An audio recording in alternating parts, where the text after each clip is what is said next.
Hi and welcome to ஷிபாஸ் world. இன்னைக்கு video வந்து kidney stones பற்றி. இது வந்து பார்ட் 2 வீடியோ. பார்ட் 1 வீடியோவில் சிம்டம்ஸ், என்னென்ன காசஸ் கிட்னி ஸ்டோன்ஸ்க்கு அண்ட் என்னென்ன டைப் ஆஃப் கிட்னி ஸ்டோன்ஸ் இருக்குது அப்படிங்கிற டீட்டெயில்ஸ் இருக்குது. இந்த வீடியோ அதோட கண்டினியூஷன். ஸோ நீங்கள் இன்னும் பார்ட் 1 பார்க்கலன்னா நான் டிஸ்கிரிப்ஷன் பாக்ஸில் லிங்க் கொடுக்குறேன். நீங்கள் அதை பார்த்துட்டு இதை கண்டினியூ பண்ணலாம்.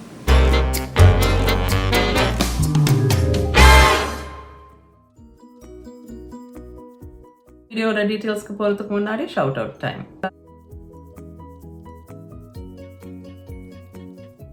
மோஸ்ட் இம்பார்ட்டன்ட் திங், டிஸ்க்ளைமர், நான் doctor or health care professional கிடையாது. ரீசெண்டாக அதை பற்றி நிறையா தெரிஞ்சுக்கிட்டேன் because of a personal experience in my first circle. And அந்த இன்ஃபர்மேஷன் தான் நான் இந்த வீடியோவில் ஷேர் பண்ணுறேன். இப்போ நம்ம நெக்ஸ்ட் ஸ்டெப்ஸ் பார்ப்போம்.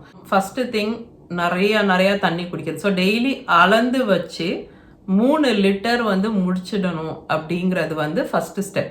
இது மாதிரி நிறையா தண்ணி குடிக்கும்போது அந்த ஸ்டோன்ஸ் வந்து ஈஸியாக பாஸ் ஆகிறது மட்டும் இல்லாமல் ஃபியூச்சர் ஸ்டோன்ஸ் ஃபார்ம் ஆகுறதையும் அந்த இருக்கிற ஸ்டோன்ஸ் இன்னும் பெருசாகிறதையும் வந்து நிறையா தண்ணி குடிக்கும்போது அது வந்து தடுக்கும். அப்படிங்கிறதுனால நிறையா தண்ணி குடிக்கணும்.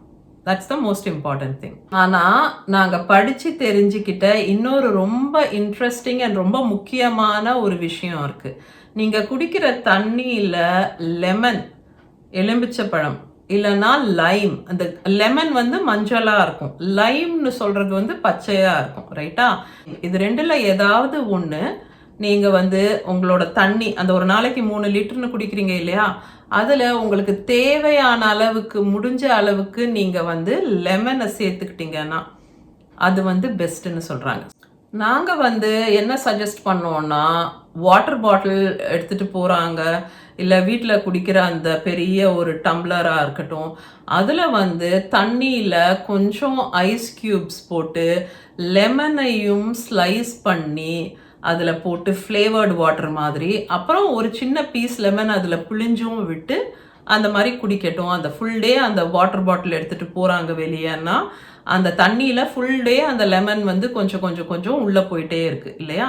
ஸோ பேசிக்காக அந்த ஒரு 3 லிட்டர் 3.5 லிட்டர் ஒரு நாளைக்குனா அதில் வந்து ஒரு 1/2 கப் அளவுக்கு லெமன் இல்லைனா லைம், அதோட அந்த கான்சன்ட்ரேட்டட் ஜூஸை வந்து நீங்கள் ஆட் பண்ணி அந்த த்ரூ அவுட் த டே எடுத்துக்கும் போது அதனால நிறைய பெனிஃபிட்ஸ் இருக்குது. அது வந்து ஃபர்தராக ஸ்டோன்ஸ் ஃபார்ம் ஆகிறத தடுக்குது. அது மட்டும் இல்லை, ஏற்கனவே ஃபார்ம் ஆன ஸ்டோனை வந்து அது வந்து வீக் ஆக்குது. ஸோ அது வீக் ஆகி அந்த பாண்டு வந்து உடஞ்சி அந்த வந்து கரையிறதுக்கு, அந்த கல் கரையிறதுக்கு அது ஹெல்ப் பண்ணுது. கால்சியம் சப்ளிமெண்ட்ஸ் எடுக்கும்போது அது வந்து ஒரு காசாக இருக்குது. ஆனால் டயட்டரி கால்சியம் வந்து ஹெல்ப் பண்ணுது. எப்படி அப்படின்னா, நம்ம டெய்லி எடுத்துக்கக்கூடிய ஃபுட்ஸில் இருக்கக்கூடிய ஆக்சோலேட் அப்படின்ற அந்த ஒரு சப்ஸ்டன்ஸோட டயட்டில் எடுத்துக்கக்கூடிய கால்சியம் வந்து போய் பைண்ட் ஆகி அந்த கால்சியம் ஆக்சலேட் வந்து சாப்பாடோட சேர்ந்து இருக்கிறதால செரிமானமாகி அது வந்து மோஷனோட அந்த ஆக்சலேட் வந்து நம்ம உடம்பை விட்டு வெளியே போயிடுது, கிட்னி பக்கம் போகாமல். அந்த மாதிரி ஹெல்ப் பண்ணுது. ஸோ கால்சியம், பொட்டாசியம் இதெல்லாம் இருக்கக்கூடிய ஃபுட்ஸ் வந்து இப்படி தான் வேலை செய்யுது.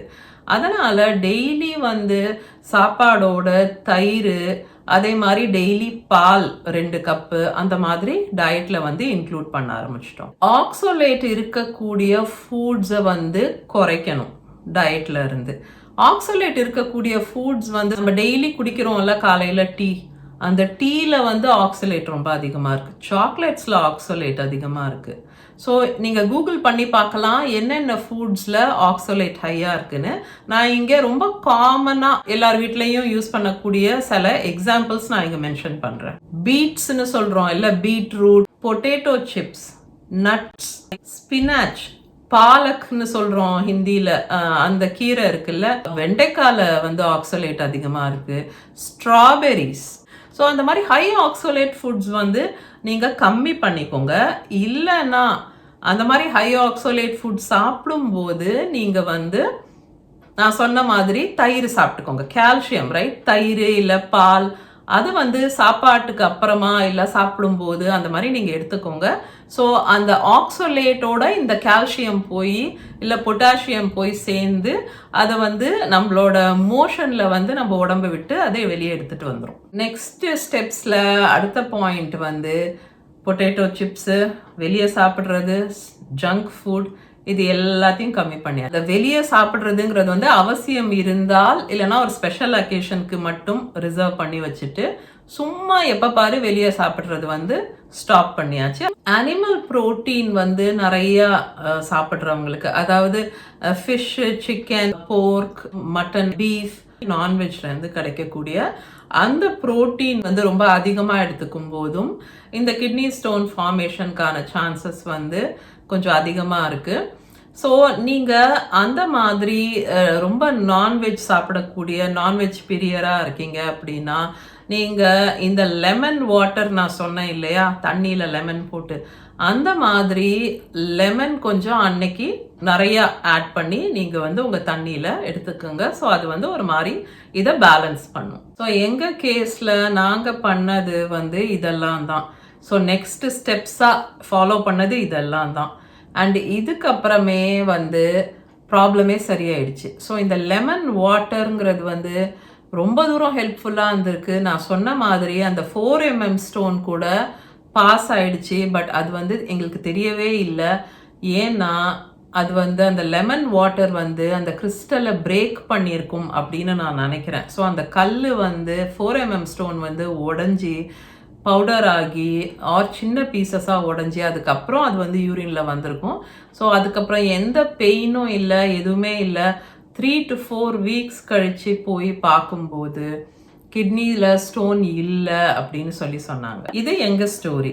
பட் ட்ரீட்மெண்ட்டை பொறுத்த வரைக்கும் நீங்கள் வந்து என்ன எக்ஸ்பெக்ட் பண்ணலாம் இன் ஜென்ரல் அப்படின்னு பார்த்தீங்கன்னா, நான் ஆல்ரெடி சொன்ன மாதிரி 5 mm ஆர் ஸ்மாலர் அப்படின்னு இருக்கும்போது அந்த ஸ்டோன் வந்து தானாகவே பாஸ் ஆகிடும்.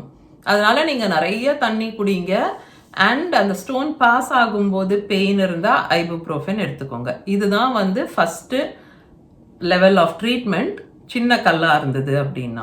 5 mm 6 mm ஸ்டோன்ஸ் வந்து ஒரு மாதிரி பார்டர் லைன், ரொம்ப பெருசும் இல்லை ரொம்ப சின்னதும் இல்லை. அந்த மாதிரி சுச்சுவேஷனில் என்ன பண்ணுறாங்க சில டாக்டர்ஸ் அப்படின்னா, பெயின் இல்லாமல் இது பாஸ் ஆகிறதுக்கு ஆல்ஃபா பிளாக்கர் அப்படின்னு சொல்லி ஒரு மெடிசன் வந்து ப்ரிஸ்கிரைப் பண்ணுறாங்க. இந்த ஆல்ஃபா பிளாக்கர்ஸ் வந்து என்ன பண்ணுது பேசிக்காக அப்படின்னு பார்த்தீங்கன்னா, அந்த யூரிட்டர் இருக்குல்ல, அந்த டியூபு, அந்த டியூபோட மசில்ஸ் எல்லாம் வந்து ரிலாக்ஸ் பண்ணுது. ஸோ ரொம்ப பெயின் இல்லாமல் ரொம்ப டிஸ்கம்ஃபர்ட் இல்லாமல் அந்த 5 mm 6 mm ஸ்டோன்ஸ் வந்து பாஸ் ஆகிறதுக்கு அது ஹெல்ப் பண்ணும். 5 mm 6 mm இல்லாமல் அதை விட பெருசாக இருக்குது ஸ்டோன் அப்படின்னா அது தானாக பாஸ் ஆகிறது கஷ்டம், இல்லைனா ரொம்ப எக்ஸ்ட்ரீம்லி பெயின்ஃபுல்லாக இருக்கும் அது மூவ் ஆகி வர ஆரம்பிக்கும் போது, இல்லையா? ஸோ அந்த மாதிரி 7 mm ஆர் பிகர் ஸ்டோன்ஸாக இருந்ததுன்னா அதுக்கு சில ப்ரொசீஜர்ஸ் பண்ண முடியும் அதை ரிமூவ் பண்ணுறதுக்கு. ESWL, extra corporeal shock wave lithotripsy. ஸ்டோனை லொக்கேட் பண்ணிட்டு அந்த ஏரியாவில் அந்த ஷாக் வேவ்ஸ் யூஸ் பண்ணி அந்த கல்லை வந்து உடைக்கிறதுக்கு ட்ரை பண்ணுறாங்க, அந்த வேவ்ஸ் கொடுத்து அந்த இடத்துல. இந்த ப்ரொசீஜர் வந்து ஒரு 40 minutes to 60 minutes, ஸோ ஒரு 1 hour வரைக்கும் ஆகலாம்.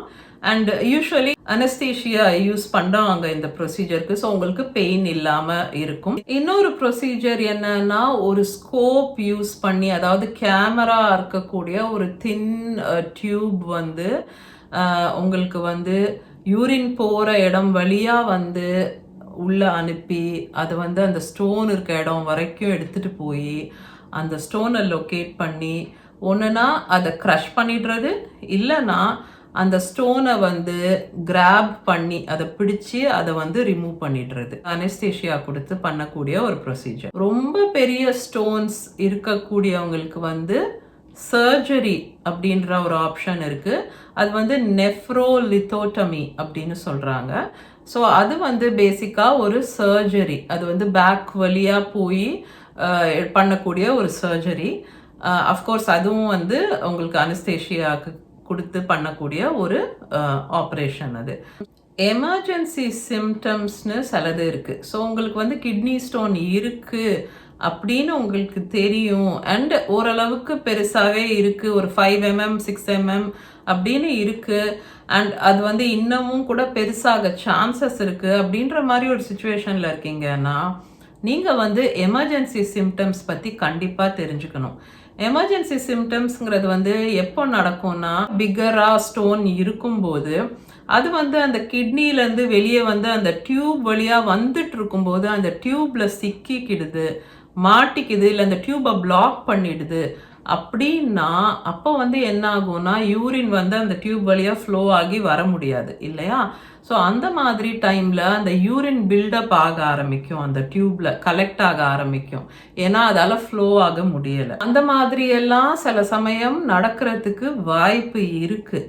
ஸோ அதனால் உங்களுக்கு வந்து சில சிம்டம்ஸ் இருக்குது அப்படின்னா அது வந்து எமர்ஜென்சி. அந்த எமர்ஜென்சி சிம்டம்ஸ் உங்களுக்கு இருக்குன்னா நீங்கள் உடனே ரஷ் பண்ணி ஹாஸ்பிட்டலுக்கு போகணும், ஏன்னா நீங்கள் டைம் வேஸ்ட் பண்ண முடியாது. அந்த எமர்ஜென்சி சிம்டம்ஸ் என்னன்னு பார்ப்போம். சடனாக திடீர்னு எடுத்த உடனேயே ஒரு 10 out of 10 ஸ்கேல், அதாவது மேக்ஸிமம் நீங்கள் இமேஜின் பண்ணாத தாங்க முடியாத ஒரு வலி எடுத்த உடனே உங்களுக்கு வருது அப்படின்னா நீங்கள் வந்து உடனே எமர்ஜென்சி போகணும். Or pain especially along with nausea or vomiting, அந்த பெயினோட சேர்ந்து நீங்கள் வாமிட் பண்ணுறீங்க, இல்லை உங்களுக்கு கொமட்டற மாதிரி இருக்குது, கொமட்டல் இருக்க மாதிரி இருக்குன்னா, இல்லை ஃபீவர் அண்ட் ஷில்ஸ், உங்களுக்கு வந்து அந்த நடுக்கம் இருக்க மாதிரி இருக்குது, ஜுரம் இருக்குது அப்படின்னா, யூரின் பாஸ் பண்ணும்போது யூரின்ல வந்து பிளட்டு வருது அப்படின்னா, இல்லை யூரினே பாஸ் பண்ண முடியலன்னா, இது எல்லாமே வந்து எமர்ஜென்சி சுச்சுவேஷன் அண்ட் நீங்கள் உடனே ரஷ் பண்ணி ஹாஸ்பிட்டல் போயிடணும். இதில் முக்கியமான விஷயம் என்னன்னா, எந்த காரணத்தினாலையாவது கிட்னியில் டேமேஜ் ஆக ஆரம்பிச்சதுன்னா அந்த ஆன டேமேஜை வந்து சரி பண்ண முடியாது. ஸோ அது வந்து இர்ரிவர்சபிள் டேமேஜ், அதை ரிவர்ஸ் பண்ண முடியாத, சரி பண்ண முடியாத ஒரு டேமேஜ். அதனால தான் இந்த எமர்ஜென்சி சிம்டம்ஸ் இருந்ததுன்னா நீங்கள் உடனே ரஷ் பண்ணி ஹாஸ்பிட்டலுக்கு போகணும், பிகாஸ் உங்கள் கிட்னி வந்து பாதிக்கப்படக்கூடாது. ஓகே, ஸோ இதுதான் கிட்னி ஸ்டோன்ஸ் பற்றின இன்ஃபர்மேஷன். கேட்கும்போது கொஞ்சம் பயமாக தான் இருக்குது. அந்த சர்ஜரி ப்ரொசீஜர் எல்லாம் வந்து படிக்கும்போது எனக்கே கொஞ்சம் டென்ஷனாக தான் இருந்தது. ஓ, இந்த அளவுக்கு பெயின்ஃபுல்லாக இருக்கு, அதை வந்து நம்மளால் இமேஜின் பண்ண முடியுது அது எவ்வளோ ஒரு பெயின்ஃபுல்லான ஒரு விஷயம்னு. ஸோ அந்த மாதிரி நீங்களும் வந்து பயந்துக்காதீங்க, விஷயம் என்னன்னு தெரிஞ்சுக்கோங்க. அண்ட் இது வந்து கம்ப்ளீட்டாக அவாய்ட் பண்ணக்கூடியது. எல்லாத்த விடையும் உங்களுக்கு லைஃப்பில் இன்னொரு முறை கிட்னி ஸ்டோனே ஃபார்ம் ஆகக்கூடாது, கிட்னி ஸ்டோனே வரக்கூடாதுன்னா நீங்கள் செய்ய வேண்டியது ஒன்றே ஒன்று தான்.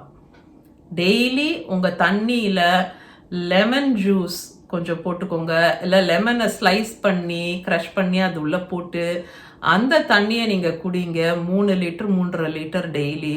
உங்களுக்கு எப்போவுமே கிட்னி ஸ்டோனே வராது. ஏதாவது கிட்னி ஸ்டோன் ஃபார்ம் ஆகி இருந்தாலும் அந்த லெமன் ஜூஸ் அப்படிங்கிறது வந்து அந்த கிட்னி ஸ்டோனை வந்து வீக் ஆக்கிடுது அண்ட் உடைய வைக்குது, ரைட்? ஸோ அந்த ஒரு பெரிய ஸ்டோன் மாதிரி அது ஃபார்ம் ஆக ஆரம்பிக்குது அப்படின்னாலும் அது வீக் ஆகி அந்த ஸ்டோன் வந்து உடஞ்சி கரைஞ்சி உங்கள் யூரினில் பாஸ் ஆகிடும். ஸோ அந்த ஒரு பாசிட்டிவ் நோட்டோட நான் வந்து இந்த வீடியோ எண்ட் பண்ணுறேன். எங்கள் கேஸில் அந்த லெமன் வாட்டர் தான் நான் நினைக்கிறேன் did that magic. அண்ட் அந்த 4 mm ஸ்டோன் எப்போ எப்படி பாஸ் ஆச்சுன்னு யாருக்குமே தெரியாது. அந்த அல்ட்ராசவுண்டுங்கிறது வந்து அந்த எமர்ஜென்சி ரூமுக்கு போனதுலேருந்து 4 வாரம் கழித்து எங்கள் ஃபேமிலி டாக்டர் பண்ண சொன்னார். ஸோ ஒரு 3 to 4 வீக்ஸில் போய் அல்ட்ராசவுண்ட் பண்ணோம் அண்ட் எல்லாம் கிளியர் அப்படின்னு சொல்லிட்டாங்க. ஸோ இந்த வீடியோக்கு அவ்வளோதான். உங்களுக்கு வீடியோ பிடிச்சிருந்ததுன்னா கண்டிப்பாக லைக் பண்ணிவிட்டு மற்றவங்களுக்கு ஷேர் பண்ணுங்கள். அண்ட் உங்களுக்கு தெரிஞ்சு யாருக்காவது இந்த மாதிரி கிட்னி ஸ்டோன் ப்ராப்ளம் இருக்குது, இல்லை அவங்களுக்கு முன்னாடி வந்திருக்கு அப்படின்னா அவங்களுக்கும் இந்த வீடியோவை ஃபார்வர்ட் பண்ணுங்கள். பிகாஸ் இந்த லெமன் வாட்டர் ட்ரிக் வந்து திரும்ப கிட்னி ஸ்டோன் வராமல் தடுக்கும் அப்படிங்கிறாங்க. ஓகே, உங்கள் எல்லாரையும் நான் இன்னொரு வீடியோவில் மீட் பண்ணுறேன். until then, take care.